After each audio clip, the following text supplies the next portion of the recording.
Hi guys, எல்லாருக்கும் வணக்கம் guys. இந்த வீடியோவில் நம்ம என்ன பார்க்க போகிறோன்னா, ஹைதராபாத் அணி எதிரான எங்கள் வெற்றிக்கு இதுதான் காரணங்க. அது மட்டும் இல்லாமல் அடுத்து விளையாட போகிற சென்னை அணியை பார்த்தா பயமாக இருக்குது. கண்டிப்பாக சென்னை அணி கம்பேக் கொடுத்துருக்காங்க. எப்படி தான் அவங்கக்கிட்ட நாங்கள் ஜெயிக்க போகிறோன்னு தெரியல அப்படின்னு சொல்லிட்டு நேற்று பார்த்தீங்கன்னா ஹைதராபாத் அணி எதிராக அதிரடியாக வெற்றி பெற்ற மும்பை இந்தியன்ஸ் அணி கேப்டன் பார்த்தீங்கன்னா போஸ்ட் மேட்ச் ப்ரெசன்டேஷனில் நம்ம சென்னை அணி குறித்து ஹர்திக் பாண்டியா சில பல கருத்துக்கள் ஓப்பனாக பேசியிருக்காரு. பயமாக இருக்குது அப்படி இப்படின்னு சொல்லியிருக்காரு.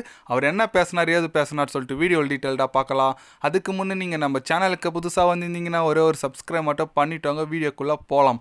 ஆமாங்க, ஹர்திக் பாண்டியா அவர் என்ன சொன்னார் கேட்டிங்கன்னா, கண்டிப்பாக இந்த ஹைதராபாத் அணி எதிரான எங்கள் வெற்றி தேவை, முக்கியமான போட்டி நாங்கள் வெற்றி பெற்றிருக்கோம், பார்க்க ரொம்ப மகிழ்ச்சியாக இருக்குது.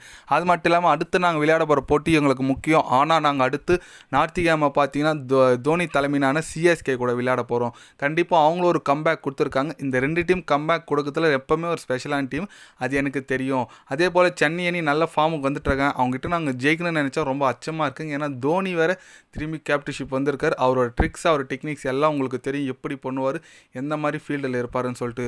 கண்டிப்பாக அடுத்த போட்டி எங்களுக்கு ரொம்ப ரொம்ப ஒரு சவாலான போட்டி. நாங்கள் வெற்றி பெற்றே ஆக வேண்டிய சுச்சுவேஷனில் இருக்கோம்.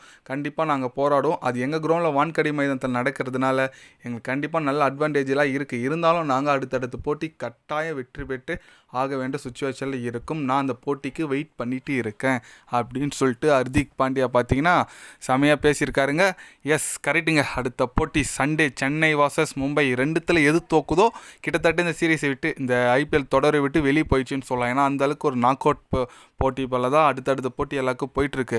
ஏன்னா ஹைதராபாத் நேற்று தோத்துச்சிங்க, அவங்க கிட்டத்தட்ட வெளியே போயிடுவாங்கன்னு நினைக்கிறேன். ஏன்னா இதுக்கு மேலே வாய்ப்பு இல்லை. அடுத்து வர எல்லா போட்டியும் ஜெயிக்கணும் கஷ்டம்தான். பட் ஆனால் சண்டே ஒரு சரியான சம்பவம் இருக்குங்க. தலை தோனி அவர் மட்டும்தான் ஃபார்மில் இருக்கிற மாதிரி எனக்கு தெரிஞ்சு சென்னையில் தெரியுதுங்க. அவரால் முடிஞ்ச அளவுக்கு வந்த லாஸ்ட்டில் கம்மி பாலுக்கு 30, 25, 28ன்னு சொல்லிட்டு அடிச்சுட்டு போகிறாரு.